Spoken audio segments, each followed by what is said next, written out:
Shit, I feel like we're about to sing some fucking folk music. I've never done it like this before. You know, this is it. Maybe we will ask you to sing later.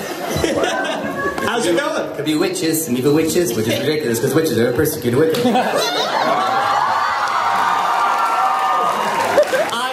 We got a packed house. I'm sure a lot of you have questions for Nicholas. We'll get to as many of them as we can. There's a mic in the middle, so if you do have questions, if you could come line up at the microphone, and we will try to get most or all of them in. Please do think of some cool questions. Not your first time in Halifax, correct? Not my first time in Halifax. What do you think? Second time better? Well, the first time was great. I shot a movie here, and I was here for like 7 weeks. So I was walking around the town today, and I'm like, you know, after 5 days, you kind of get, you know. Yeah. Like, I don't gamble, and I found myself at the casino. Oh, you did? Yeah. I rented a car. I had a long weekend, and I drove out to, is it PTI?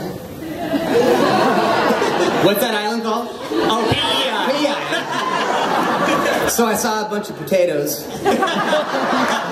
And I stayed on a golf course. I remember I didn't even leave the hotel room. I just watched a bunch of Orson Welles films. Great golfing at PEI. I don't golf either, but I was thinking about taking it up, you know. How'd you do at the casino? I hate it. I go there to lose money. It's like, you know, I got $200 and as fast as I can lose it, then I split. I never think I'm going to walk out with anything, you know? No, yeah. The casino always wins. We're going to get to a lot of questions, but I just want to really quick off the top. I want to ask you about your first exposure to the role of Xander, how you came across the pilot script, and what you sound like it's like a disease. When you got exposed to it, I just take Valtrex, you know? I read, though, that you were attracted to the role because you actually didn't like school. Is that true? No, I was attracted to the role because they hired me. That's key. Yeah, no, at that point in my life, it was just, you know, I was happy to get a job, you know? Yeah. It was my last audition of that particular pilot season. So I was just, you know, it was one of those things where you're just so fortunate that it was the first thing I really ever booked. And then for it to be that show, yeah, it's pretty awesome. What were your initial impressions of the character? Because we'll get into it, but he's complex, an insider, he's also an outsider. What did you think of him? I thought he was like a cute nerd, you know? Yeah.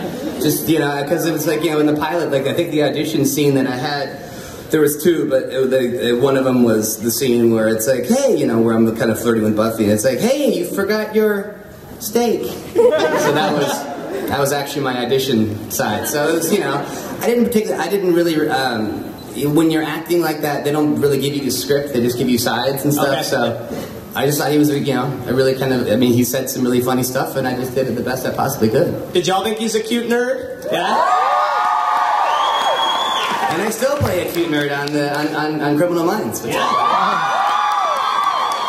I fly home and I go right to the set and I shoot an episode of that. So. Oh, cool. Awesome. Yeah, they've taken their time this year, but, you know, yeah. I guess they finally came to their senses.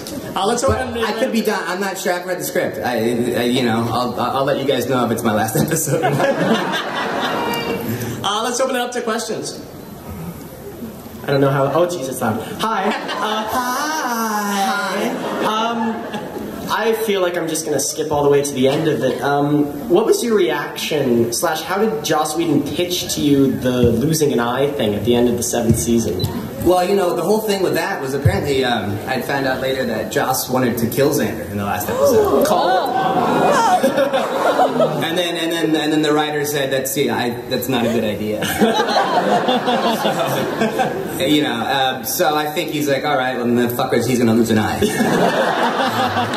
I'm gonna maim him in some way. Because, you know, Xander was good Joss, you know, so, you know, I think, you know, which kind of says a lot that he wanted to kill himself at the end. But, no, I read it in the script. I was one of those things I would, you know, the great thing about Buffy was that when you do a show for 5, 6, 7, 8 years, we did it for 7 years, but like, the crew after a while, you know, it's like the head of each department, whether it's wardrobe or whether it's the lighting, they get their script and they just kind of go through it to make notes to see what they need to get. But the great thing about Buffy was that every time the script came out, like everybody would be sitting and reading it because they were such fans of the show, you know? So I would get my script, I would go home, and then I read it, and then I remember I came across this part where I'm like, no, that can't be it. Like, no, you know, this has got to be, I mean, it's like, no, it's got to be a dream sequence, right?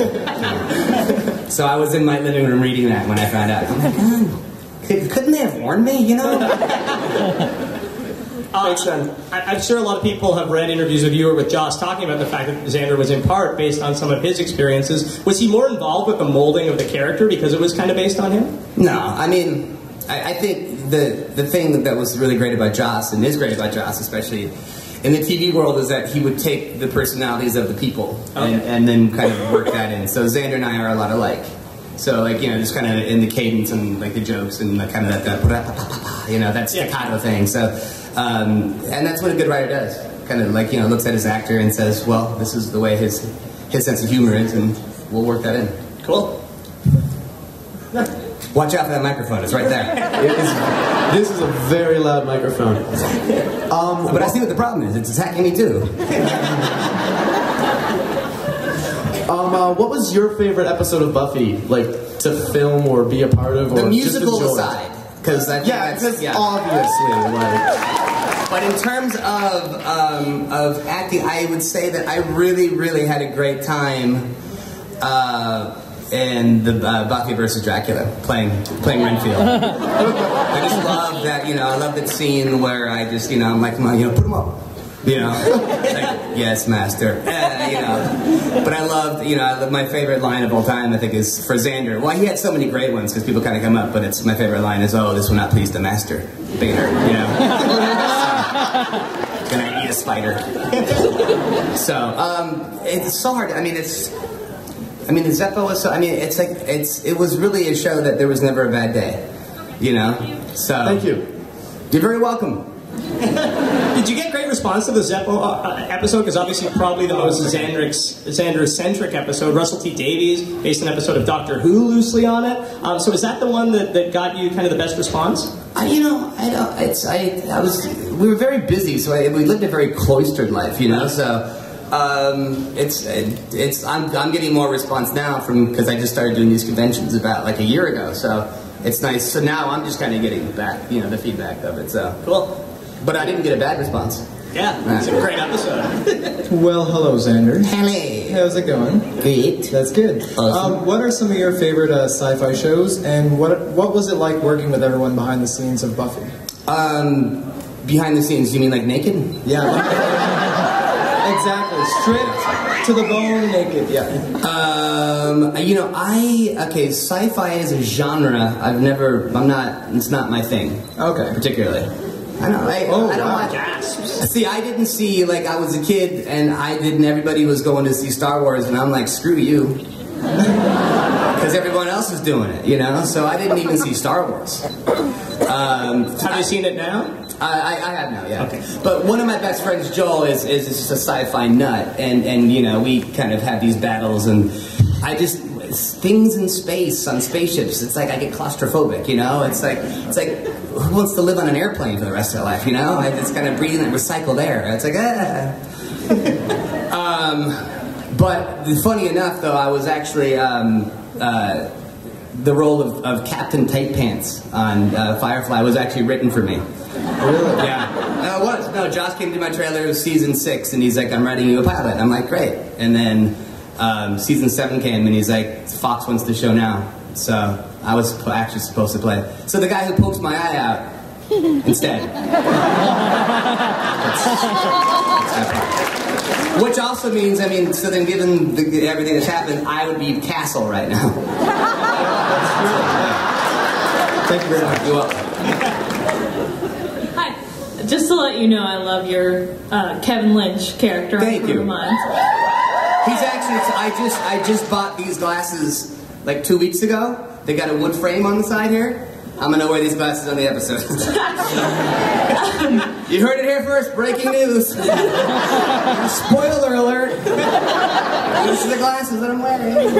I just wanted to know, what did you think was the funniest behind the scenes moment throughout the 7 seasons?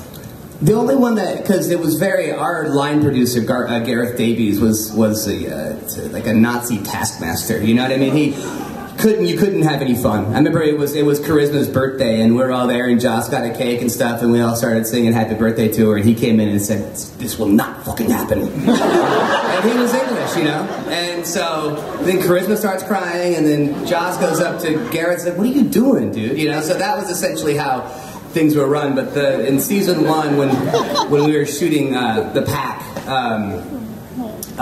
Sarah and Allison had a little thing with Michael, our DP, to kind of roll camera, and we were doing the dodgeball scene, and they pantsed me, and the camera was rolling, and I didn't have any underwear on that.